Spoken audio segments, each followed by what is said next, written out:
Hello, YouTube. I'm the Degenerate Ninja, and welcome to the channel. On this channel, we're going to be talking a lot about cryptocurrency and the many ways you can use it, why it's important, different currencies that do exist. I'm going to give a little intro on myself as this is my first video. I've been in this space for good 5 years or so now. Part of the reason why I wanted to make this channel is because I wanted to prevent people from having to go through the trial and error and make the same mistakes that I did.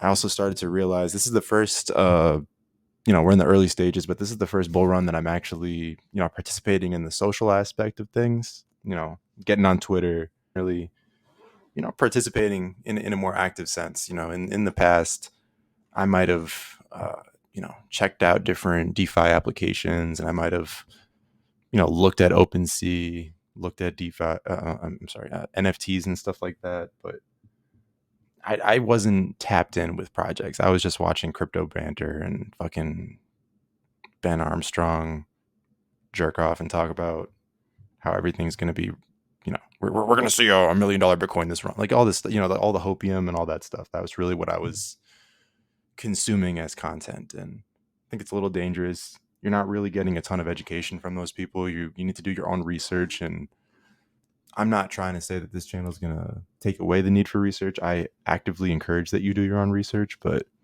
I'm just going to be putting forth, my findings on things and talk about what I think is cool, what I think is worth looking at. Like I said, this is not financial advice. This is not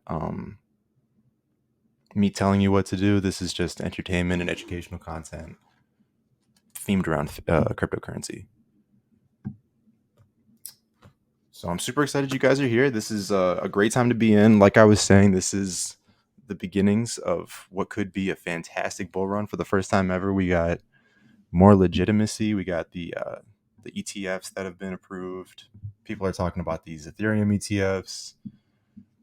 A lot of money coming into this space that just wasn't there before. A lot of these institutions sat on the sidelines because there wasn't enough clarity and it wasn't any investment vehicles that they were willing to put their money towards. They didn't want to set up wallets on their company balance sheets. They probably would much rather just hold an ETF. So there's more money coming to the space than before. I'm thinking we're going much higher than in the past. I'm not going to really talk about all that right now. This first video is more focused towards showing you how to set up a self-custodial wallet. We're going to talk about, why that's important. And, we'll just jump into it. So the difference between a custodial and a self-custodial wallet is pretty simple. You can describe a custodial wallet kind of like a bank. It's the easiest way to think of it. They are the ones who, in the end, are holding your crypto on your behalf. They can say no when you ask to withdraw. They can, in the end, make decisions for you that aren't necessarily in your best interest. Whether it's because they went bankrupt, because the government is saying, hey, no, you gotta hold your funds here. You can't move them around. This and that. There's a million reasons why you, in theory, could not take out your money in the same way that during a bank run you can't get your money out of the bank. It's the same kind of idea. There's lots of times in history where it's happened, and with crypto, we're very early in the space, so we don't know if and when these events could happen. So it's just important to keep in mind that with a self-custodial wallet, you have complete control of your funds. You can do whatever you want with them. It's your responsibility. You got to have a little bit more, don't throw caution to the wind as much on a self-custodial wallet. It's not the same thing. There's not the insurance. A lot of companies like Coinbase and stuff like that, they're FDIC insured, so that means up to $250,000 loss of funds due to hacks or stuff like that. You're covered with a self-custodial wallet. It's a little bit you just got to be careful. You got to be really safe. Keep yourself safe. We're going to talk about OPSEC potentially in the future, but for right now, we're just going to be looking at how to set up the wallet. So I'm actually not going to show you on screen how to do it, just because I have to.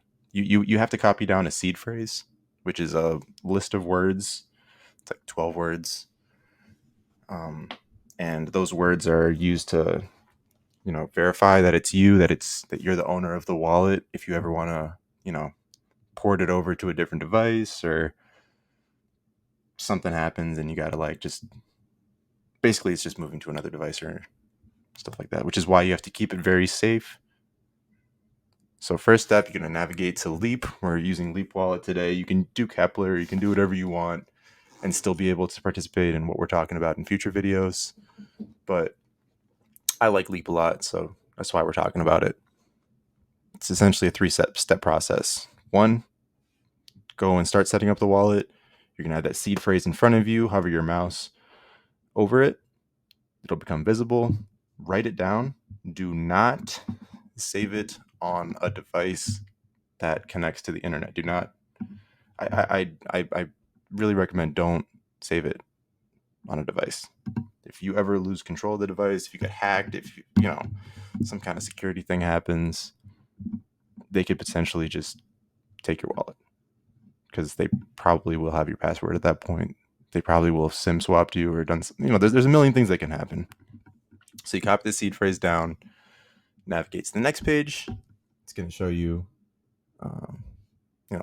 your seed phrase again with a few of the words missing. You're just going to verify it by plugging those in. Next, you're going to have to come up with a good, strong password. Don't reuse passwords. That's a little silly. I don't really want to have to go over why you don't want to reuse passwords. You should know by now. It's a bad idea. So once you got the password set up, your wallet is ready to go. It's encrypted, and you can transfer funds over from a centralized exchange, or you can, go over to certain exchanges like, I don't even know if I want to talk about. I mean, like Helix. Helix is one where you can onboard directly. Onboarding is there's a million different ways you can onboard. I'm not going to give you all of them. So for Leap, it's a Cosmos-based wallet. So you can get Atom there. You can send Celestia. Injective's a weird one where you can't send it directly from the centralized exchange. Correct me if I'm wrong, but most exchanges have Injective as an ERC token. So you first have to transfer your Injective from your centralized exchange to an Ethereum wallet, an EVM wallet. And from there, you're going to have to go to the Injective hub. Or, there is a integrated bridge on the Leap wallet. It depends on what you want to do. I don't like doing it this way because the Ethereum fees are so high. So you're going to be paying gas fees through the nose. It doesn't really make it worth your while in the end. I much rather transfer like Tia or Atom over, because they are just instantly compatible with the wallet, because they're already Cosmos tokens in the centralized exchange. So once you get your Tia, your Atom, whatever, because we're going to be working on Injective in the future, you're going to just swap a little bit of Injective over from Celestia to Injective. It's all integrated directly in here. You can do it on a DEX too, a decentralized exchange. But for the sake of this video, we're just talking about the wallets and what they can do. So, we're going to Tia, Celestia, Tia's the token. I've done a lot of takes, so I don't like having to swap back and forth a ton. I'm just going to do a small amount because this is driving me crazy. Moving it over, you're going to see right away how fast these transactions really go through. So first step after trying to swap, you're going to just improve in your wallet. And you'll see that there's a couple steps that it takes. It's pretty interesting. On if that interests you, it's just showing you the path that it takes to get from Celestia to Injective. I don't know if you think that's cool. I think it's interesting at the very least. And I was going to say, well, it's transferring. It's already going to be transferred by the time we're back. But why are we talking about the Injective ecosystem? Why are we even swapping anything for it? Why is it relevant? Well, Injective is the fastest blockchain, one of the cheapest to interact across. I mean, look at that. Less than a penny. Look at how many transactions have been processed, how many blocks have been produced, how fast the block time is. Look who's backing it. I mean, it's a sleeping giant, in my opinion. I think it's really cool. They're building a ton. They've been building the whole bear market, and we're still in the early stage, for the DApp development on the network. So I think it's a really good starting point for people, because from Injective, because of how inoperable it is, because there's so many different bridges that you can act across that are super cheap. You can transfer your funds from Injective to Polygon, to Manta, to Solana, wherever. It's a really good chain for that, and I think that because of that, it's a good place for beginners to start. Very user friendly. There's a huge community that you can use as a resource, and get on their Twitter and get on their Discord. You can raise tickets and talk to mods, and people are very willing to help. That being said, be safe when you're asking for help on the internet. There are bad actors out there who will pretend to be, official Injective team members, and they're not. So just, be careful of that. Verify info. If you're on the official Injective Discord, it's pretty clear who's real and who's not. If you want to make sure that you're going to these, the official sites or official pages, just go to CoinGecko, look up Injective, and then these are their websites. This is the community. If you want to look at like what wallets are available, what the fuck? Why isn't Leap? That's all right. Whatever. Like I said, it's the early stages. Things are a little buggy sometimes. Is what it is. Now I want to address something that most people are probably going to say. It's run up so much. Why are you pushing this on us? Are you a bag holder? Are you trying to, fucking pull one over on us? Not at all. I did not buy over here. I'm going to give a window. I bought from somewhere over here to where we are today. I am not someone who is trying to shill shit on you. I genuinely believe that this coin still has so much upside.